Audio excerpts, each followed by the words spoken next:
120 square meter lot area na may 4 bedrooms at 3 toilet and bathroom. Tara, check natin mga kabahay. At syempre, sasamahan tayo ni Architect Lloyd para naman sa quick house tour. Unang-una natin makikita ang kanilang carport at ito naman ang kanilang garden area kung saan pwede tayong maglagay ng mga halaman. Tara, pasok na tayo sa loob. Diretso naman tayo sa kanilang dining area. Naglagay tayo dito ng sliding door para magkaroon pa rin tayo ng access sa natural light.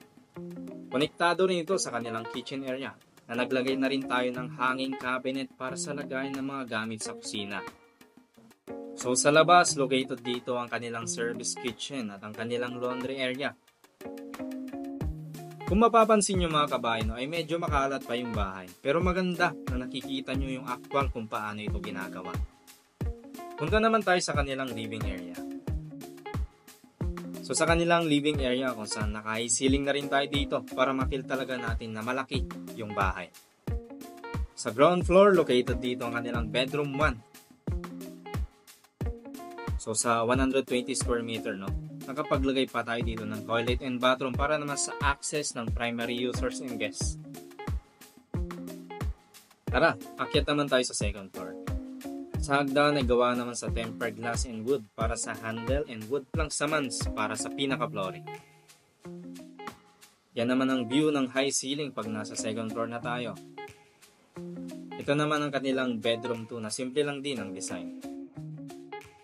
Naglagay rin tayo dito ng toilet and bathroom para naman sa access ng bedroom 2 and 3. At ito rin ang kanilang bedroom 3 na napakasimple lang din ang design. Punta naman tayo sa kanilang master bedroom kung saan may sarili na rin siyang built-in closet and sariling malawak na toilet and bathroom. At may malaking window na rin siya para naman sa access pa rin ng natural light and makita pa rin natin ang view sa labas. So recap lang mga kabay, itong bahay na ito ay may 4 bedrooms, 3 toilet and bathroom and carport. At nakita naman natin kung paano na-maximize ni client ang kanilang bahay. By the way mga kabay, naglagay rin pala tayo dito ng service area para naman sa access ng ating mga guests na pwede natin gamitin for bonding or for barbecue area. So yun lang mga kabay, salamat ulit sa pagsama. Kitang-kits ulit tayo sa mga susunod nating house tour.